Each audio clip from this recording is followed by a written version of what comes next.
To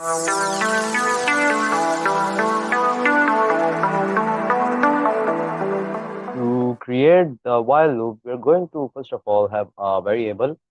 I'll name it count, with which we can keep the track of how long will our while loop run, and it will also give the basis for making conditions in our while and do loops. First of all, let's go with making a while loop. A while loop starts with the while keyword followed with the condition. So if we want to make our loop run 10 times, we can give it to run 10 times.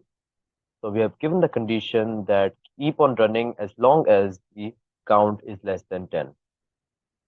We're going to supply into it console.writeLine, and we will give the value of our count.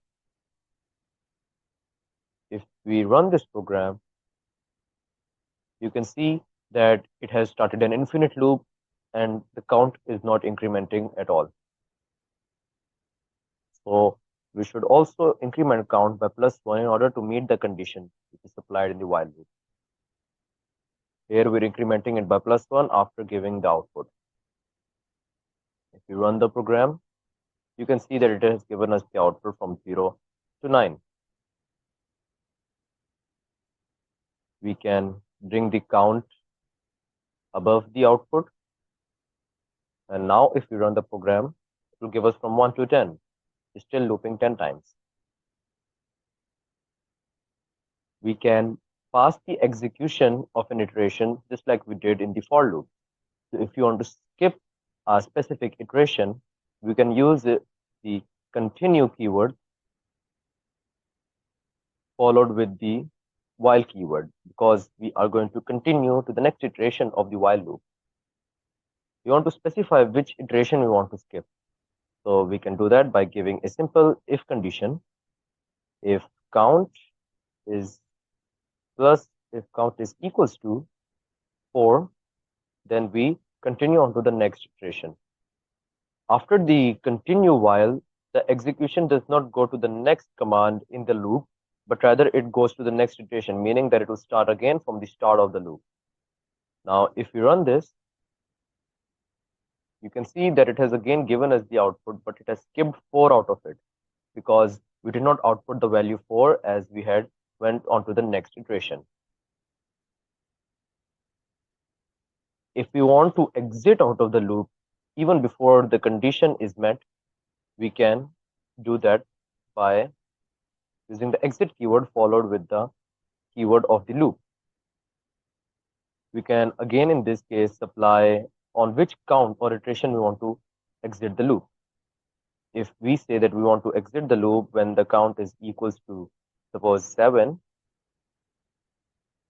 the while loop will stop there and the count incrementation would also stop there, meaning by the end of the loop we'll have the value of the count as 7. So if you run the program, you can see it has stopped at 7. Loop has stopped at the count 7 and it has stopped giving the output. We can also nest while loop. We can have another while loop with another count. We can give it the same condition and we can make another loop inside it. But usually this is inefficient because we're checking for the same condition and even this loop will only run 10 times. If we want to make it run 20 times, we can make a second count and we can supply it to our inner loop. For the outer loop, we can increment the while loop by 1 and we'll do the same thing for the inner loop. And we can increment that by +1 because we have to meet the condition of this loop in order for this loop to finish. Then only this loop will execute. We can similarly give the output for this loop. We can also give the output for the outer loop so that we can track the value of both the counts.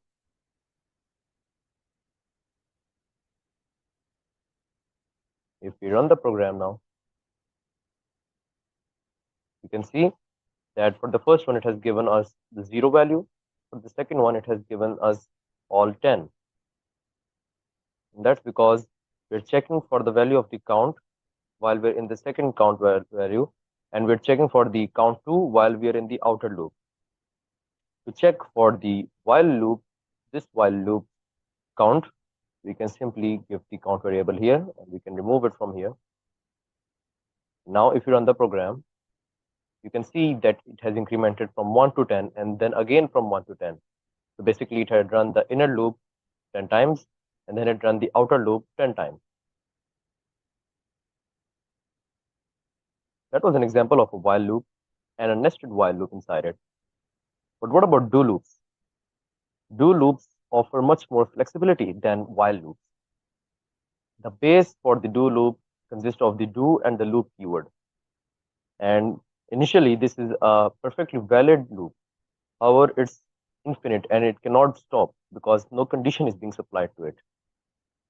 We can also check that by giving the output. And you can see it has generated an infinite loop for us. So we need to supply a condition to it. Now, in the do loop structure, we can supply the condition after the loop keyword or after the do keyword. You can optionally also choose between the while and the until keyword. Let's go for the until first. And then we can give a condition. You can see that this time I have not checked for count is lesser than 10 because the until keyword will keep on looping until a condition becomes true. So if we now increment the count by +1 here and we run the program, you can see it has given the hello output 10 times. You can replace the hello with the count as well. And it has given the loop output 9 times or 10 times in fact. We can also supply this condition with the until keyword at the end. It has now become a post condition loop, meaning that the loop will first of all run these commands and then it will check for the condition. We can run the program and it is still the same loop. However, it has a specialty. The special thing about this kind of loop is that if the condition is not even met, then the loop will execute at least once. We can check that with a while loop. The while loop will function the same. We can give this over here in the start, or we can give it in the end. It will function exactly the same like the previous while loop which we had created, except that we have to change the condition to count is lesser than 10. Because the while loop works that as long as the condition is true, it will run the loop. But what if the condition initially evaluated to false? So we can give the output and we can check for the condition if count is lesser than 0. So in this example, it's already evaluating to a false condition, and that's why the loop has already terminated. But it has still executed the statements inside it once. This won't happen if we took our while loop from here to the start. Now in this case, the condition will be checked, and as the condition is already met, the loop won't even execute commands, not even once. Again, we can also continue the loop onto the next iteration using the continue do statement, which will do the same thing as we did with the previous while loop. Or if we want to exit the do loop, we can use the exit keyword and it will exit this do loop similarly. We can create our same while loop by do while count is lesser than 10. Then we can check for the count. And you can see it has already exited in the first loop because we had supplied the exit command. Again, with the do loops, we can nest them. But similarly, then we have to check to complete this loop, and then only we'll move on to this loop. Because if the condition for the inner loop is not met first, it will not give the control to the outer loop because the condition is not met and the loop will continue going on infinitely.